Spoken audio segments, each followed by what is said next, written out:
Good afternoon. This is Susan, and this is my channel, Susan's Ramblings. I have several things to discuss today. I'm going to start out with the discussion of several things that are on my mind, and then I will upload a couple of hauls. I got a household haul from a friend of mine who will go and coupon and buy all these things with her coupons and with her savings and so forth. And then she charges me just a slight amount over that, and I get what she doesn't want. So I've got a big haul there. And also, I went to a thrift store yesterday, and I got a huge haul from there that can be used for prepping and non-prepping, whatever I choose to do with it. And then another thing we will have my bread recipes.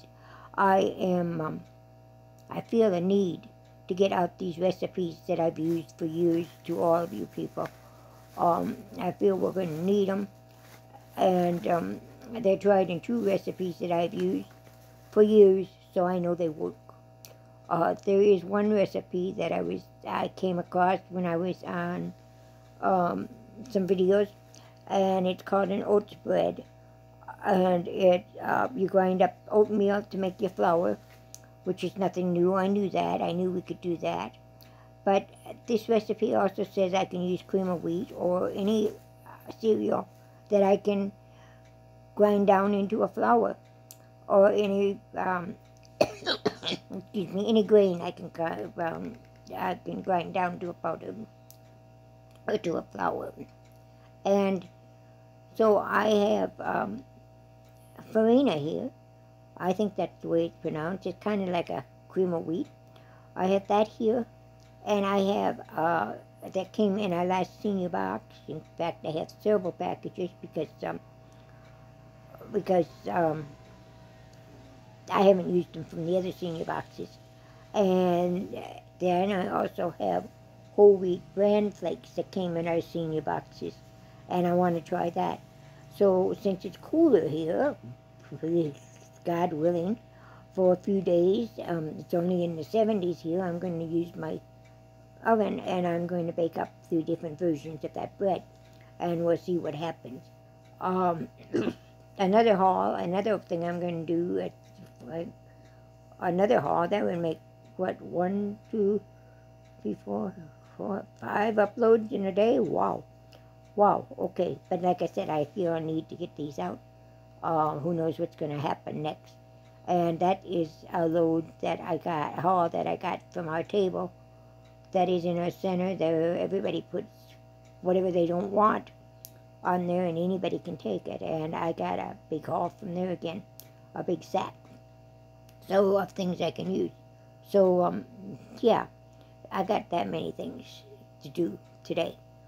We will get them all done eventually, so be patient with me and keep checking back. First of all, if it's the first time you come across this channel, please subscribe and hit the bell thing. And then if you like this recipe, if you like these videos and what I'm doing, please press like. It sure helps me.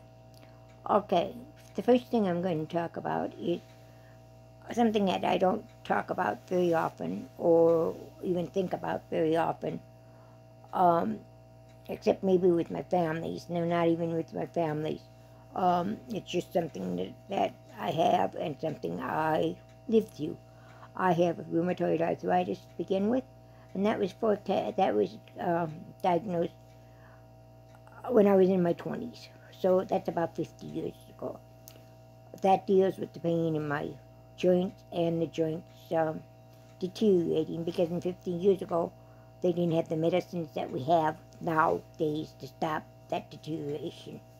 Okay, the second thing I have that bothers me is fibromyalgia, and it's right along with the rheumatoid arthritis. In fact, it took a long time for me to be diagnosed with the fibromyalgia, simply because I have rheumatoid arthritis, and every time I go to the doctor with some kind of symptom, They would say, oh, but your arthritis acting up, and they'd give me some pain medicines, and away we go. And that worked fine until the next flare-up. And fibromyalgia does flare up. It also has about 70 different symptoms. So, yeah, and I think I have most 75% of them. Maybe not, but I think so. I've never really counted up how many of the symptoms I have. I just take it for granted that it's there, and yeah, well, but anyway, I wasn't diagnosed with fibromyalgia until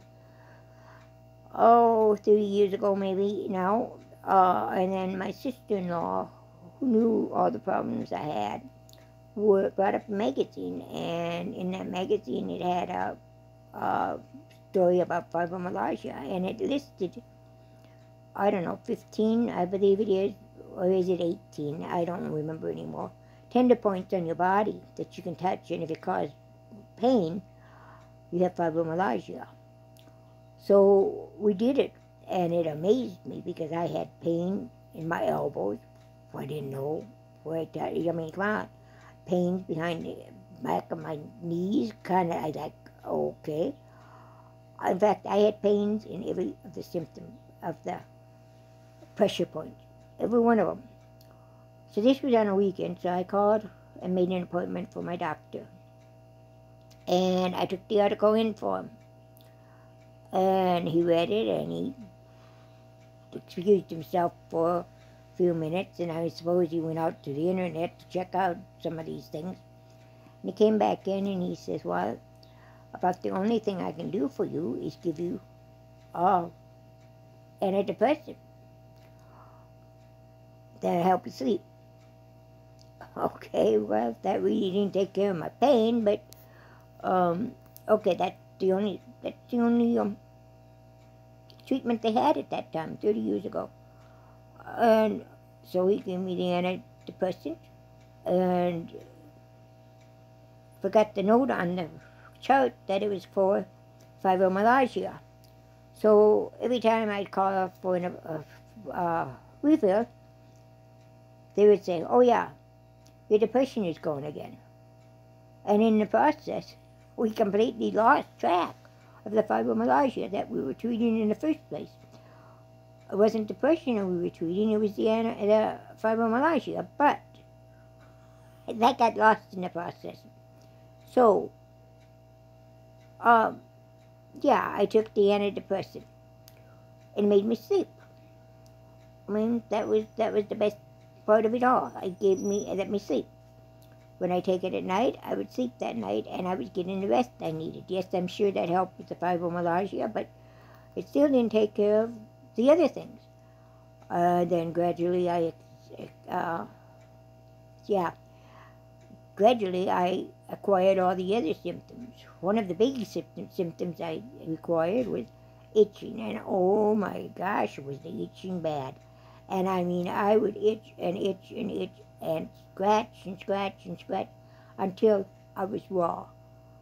And we tried all kinds of things. Yes. My friends would say, okay, thank you.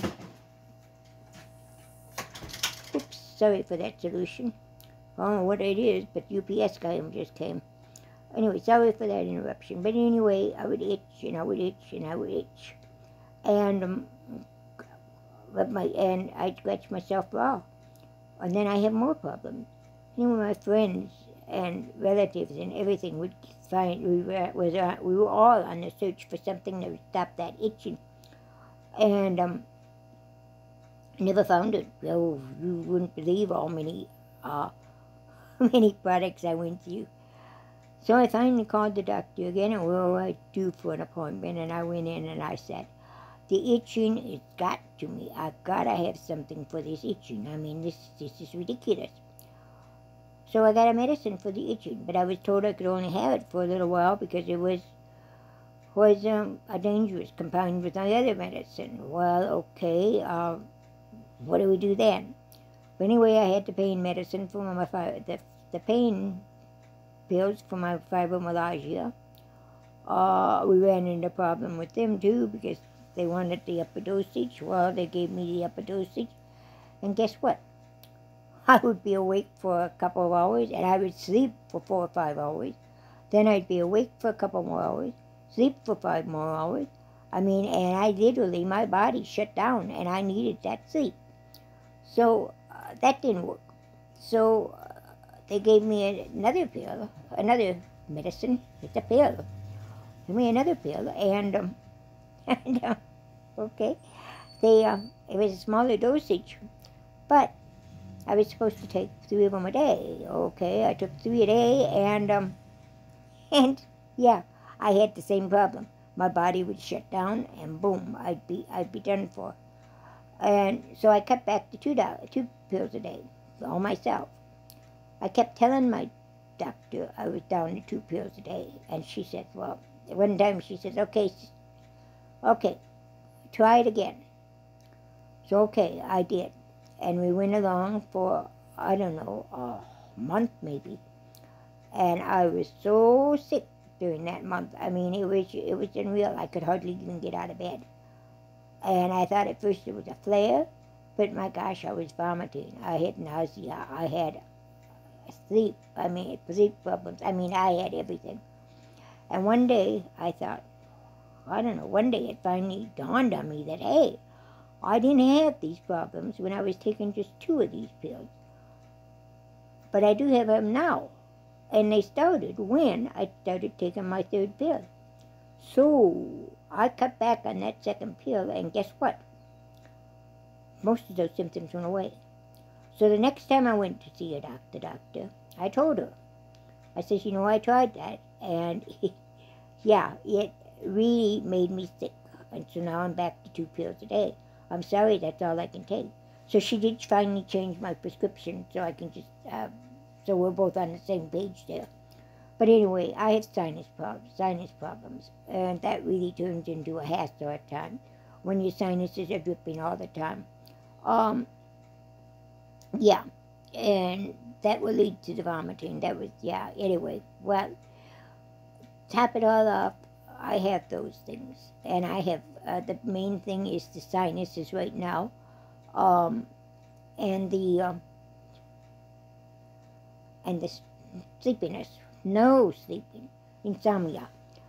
And I have pills for the insomnia, but I can go, yeah, but I don't like to take that kind of medicine. And so I will try to do without. Eventually I'm going to learn that I can't, not to try, just to take the darn things and forget it. But if I'm not on them, I will go to bed at the usual time, and I'm tired.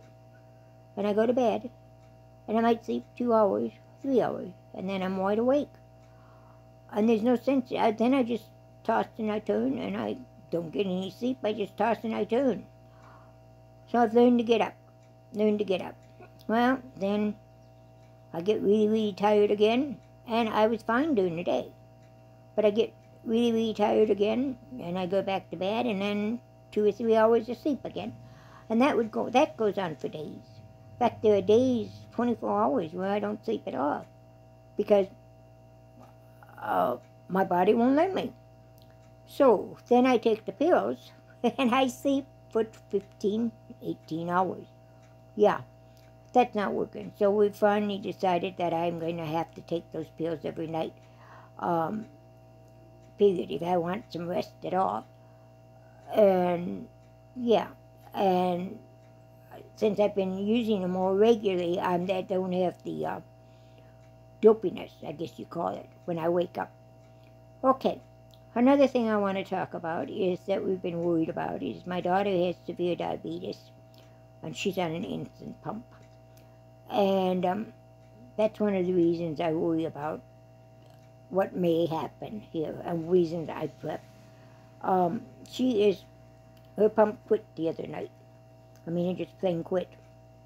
And she's been running blood sugars of over 300, pretty close, sometimes up to 500. So she's been taking her blood sugar, tests her blood sugar every half hour, and then she takes some insulin. And like I said, the pump quit completely. She called the company, and hopefully it'll be here today. And then we will be able to get her blood sugar back under control. It's a rough time for her and a rough time for her family, but hopefully it'll come out in the end. To top it all off, I have a granddaughter who lives in St. Petersburg.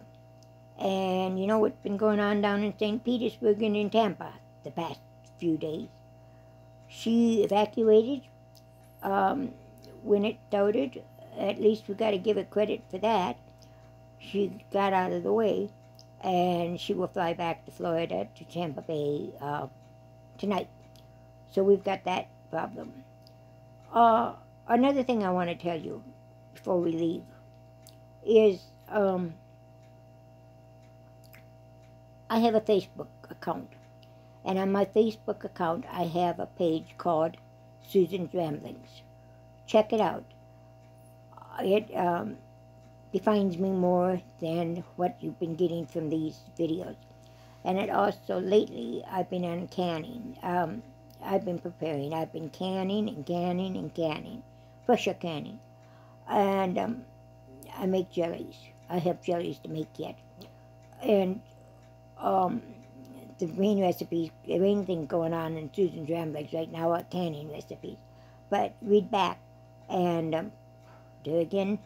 If you like what you have, what I've written, be sure and like it. Okay, like the page. Okay.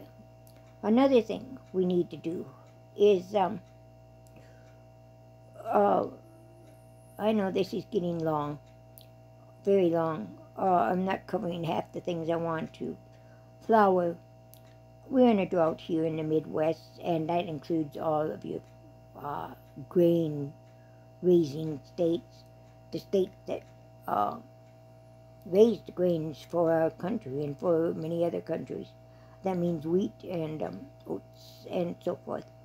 Flour is going to go sky high. You think flour is high now, it's going to be sky high, and it's also going to be very, very limited because of the wheat situation and the drought. So stack up on your wheat and your flour, or any other grains you want, because they're going bad, and I've had word that they're going to go up very, very high, and it will be that expensive for at least 2 years. You know, we can't, some of you can, but those of us who've just started prepping won't have the supplies for 2 years. But the longer you can go and the more you have, the better off you will be. And you will be a lot better off than those people who just don't prepare at all. So I'm going to advise you to get your baking good, your flour, especially your flour.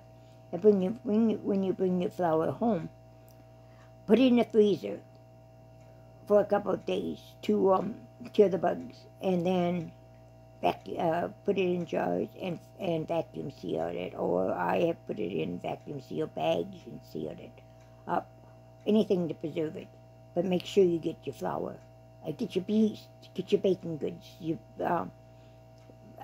baking powder, your baking soda, your yeast, sugar. Sugar will last forever if you take care of it. That's one of your forever foods, but it has to be taken care of.